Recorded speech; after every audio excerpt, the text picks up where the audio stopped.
आज मैं आपको बताऊंगी अहोई माता की पूजा किस तरह से करनी चाहिए। बहुत छोटी सी और सिंपल पूजा है। तो हम शुरुआत करते हैं चौकी से। सबसे पहले आपको एक ऊंचे पाटे पर ऊंची चौकी होनी चाहिए। कोई भी चौकी ले लो आप घर की। उस पर एक कपड़ा बिछाना है लाल या पीला। उस पर अहोई माता की फोटो स्थापित करनी है।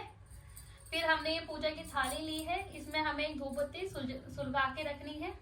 ये मैंने लिया है कलावा। ये हमारी चक्री है जिसमें हमें धोकर इसको शुद्ध करके पानी भर के इसमें रख लिया है। इसमें हमें कलावा बांध देना है इस तरह से।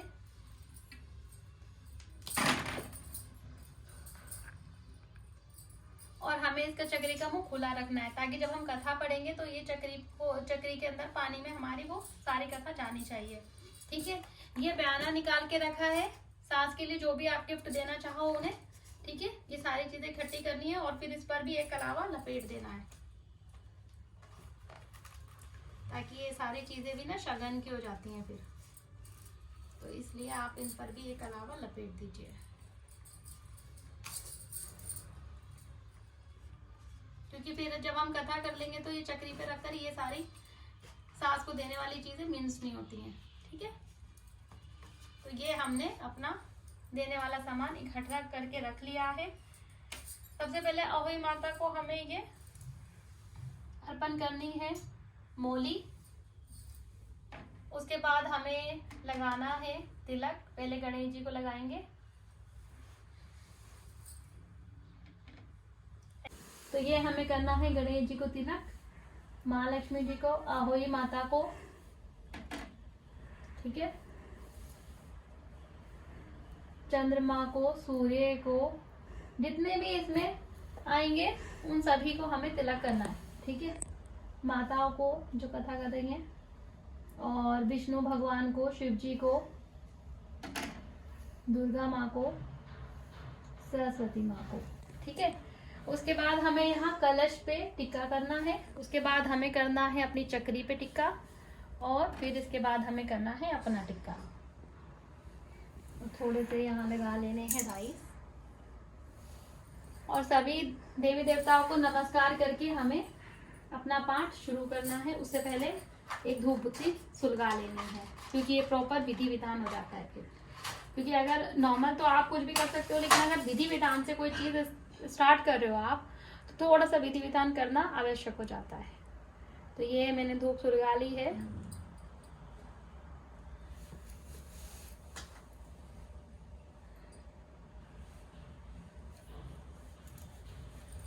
ओम गण गणपताय नमः। जय महालक्ष्मी, जय अहोई माता की, जय शिव, जय विष्णु, जय सारे भगवानों की। इस तरीके से घुमा के 3 बार यहाँ हमें रख देनी है। ठीक है।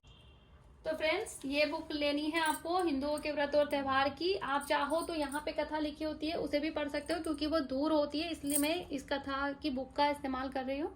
ठीक है। यहाँ पर आपने एक जल का कलश स्थापित करना है। थोड़े से कनक रखनी है साथ में। कनक ना हो तो चावल रख सकते हो आप साथ में। अब क्योंकि मैं कथा पढ़ रही हूँ तो मैंने अपने हाथ में कनक रख ली है। ठीक है। और ऐसे मुट्ठी बंद कर लेनी है हमें। नहीं तो अगर आप कथा सुन रहे हो तो आप ऐसे भी मुट्ठी बंद करके कथा सुन सकते हो। और हमें एक एक गेहूं का दाना इधर अपने कलश में गिराते जाना है। ठीक है।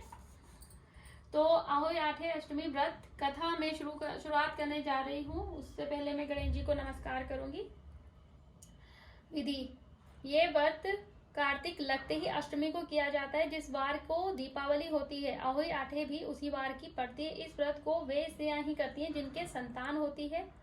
बच्चों की माँ दिन भर व्रत रखे। सायंकाल दीवार पर अष्ट कोष्ठक की अहोई की पुतली रंग भरकर बनाए।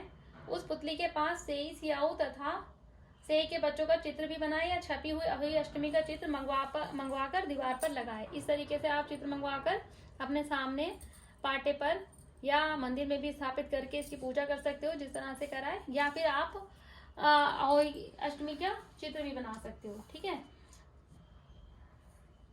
बच्चों की माँ दिन भर व्रत रखे। सायंकाल दीवार पर अष्टकोष्ठक की अहोई की पुतली रंग भरकर बनाए। उस पुतली के पास सेई, सियाऊ तथा सेई के बच्चों का चित्र भी बनाए, या छपी हुई अहोई अष्टमी का चित्र मंगवाकर दीवार पर लगाए, तथा उसका पूजन कर सूर्यास्त के बाद अर्थात तारे निकलने पर अहोई माता की पूजा करने से पहले पृथ्वी को पवित्र करे।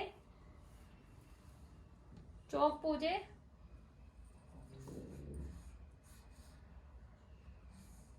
चौक पूर कर एक लोटा जल भरकर एक पटरे पर कलश की भांति रखकर पूजा करो। अहोई माता का पूजन करके माताएं कहानी सुने। पूजा के लिए माताएं पहले से ही एक चांदी की अहोई बनाए, जिसे स्याऊ कहते हैं, इस तरह की भी बनाई जा सकती है, और उसमें चांदी के 2 दाने मोती डलवाकर जिस प्रकार गले में पहने कि हार पेंडल लगा होता है, इसको आप यहाँ पे मैंने रखी हुई है, आप इसको गले में भी डाल सकते हो और यहाँ हाथ में पहनकर भी कथा कर सकते हो। ये एक्चुअली बेटे के हाथ में पहनानी होती है अपने, वो मैं शाम को 7 बजे जब मत्था टेकेंगे तब पहनाऊंगी। उसी की भांति चांदी की अहोई डलवा लें और डोरे में चांदी के दाने डलवा लें। फिर अहोई की रोली, चावल, दूध व भात से पूजा करें। जल से भरे लोटे पर सतिया बना लें। एक कटोरी में हलवा तथा रुपया बयाना निकाल कर रख लें और 7 दाने गेहूं के लेकर कहानी सुने। ठीक है, 7 दाने या थोड़े ज़्यादा भी अगर आ जाते हैं तो कोई दिक्कत नहीं है, आपने इसमें डालते जाने। ये आपने करना है शाम को 7 बजे जो इसमें लिखा है। ठीक है, अभी हमने सिर्फ कथा कर रहे हैं हम। एक कटोरी में हलवा तथा रुपया बयाना निकाल कर रख लें और 7 दाने गेहूं के लेकर कहानी सुने। कहानी सुनने के बाद अहोई स्याऊ की माला गले में पहन लें। जो बयाना निकाल कर रखा था ये वाला, वो सासू जी के पांव लगाकर आदर पूर्वक उन्हें दे दें। इसके बाद चंद्रमा को आर्धे देकर स्वयं भोजन करें। दिवाली के बाद किसी शुभ दिन अहोई को गले से उतार कर उसका गुड़ से भोग लगाएं और जल की छींटे देकर मस्तक झुकाकर रख दें। जितने बेटे हैं उतनी बार तथा जिन बेटों का विवाह हो गया उतनी बार चांदी के 2-2 अहोई में डलवाती जाएं, 2-2 दाने। ऐसा करने से अहोई माता प्रसन्न हो बच्चों की दीर्घायु करके घर में नित नए मंगल करती रहती है। इस दिन पंडितों को पैठा दान करने से शुभ फल की प्राप्ति होती है। अहोई का उज्जमन किस तरह से किया जाता है? जिस स्त्री को बेटा हुआ हो अथवा बेटे का विवाह हुआ हो तो उसे अहोई माता का उज्जमन करना चाहिए।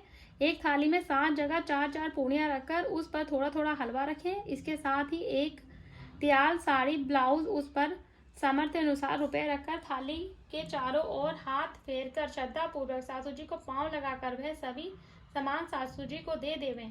त्याल का रुपए सासू जी अपने पास रख लें तथा हलवा पूरी का बयाना बांट दें। बहन बेटी के यहाँ भी बयाना भेजना चाहिए। तो हमारी कथा संपूर्ण हो चुकी है। हम ये सारे गेहूं इसमें डाल देंगे और थोड़े से यहाँ डाल देना है और यहाँ मत्था टेक के हमें ये बुक रख देनी है और माता को नमस्कार करना है कि हे माँ, मुझ पर, मेरे परिवार पर, मेरे बच्चों पर अपनी कृपा बनाए रखना। जय माता दी। तो फ्रेंड्स, हमारी कथा हो गई। अब हमें इसको ढक देना है और यहाँ पर ये जो बयाना निकाल के रखा है उसे यहाँ पर हमें रखना है चक्री पर। इसे चक्री बोलते हैं, बाजार में इजीली मिल जाती है, मट्टी की चक्री है ये। और हमें ऐसे पानी लेना है और इसको इस तरीके से मत्था टेकना है और ये हमें उठा के रख देना है मंदिर में।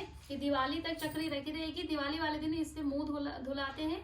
जो बहनें आती हैं भाई दूज के दिन इसी चक्री के पानी से अपने भाइयों का मुंह धुलाती हैं और ये बयाना सास को दे दिया जाता है पैर छू के।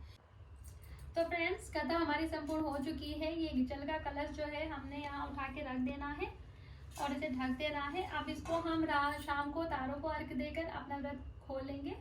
Thank you.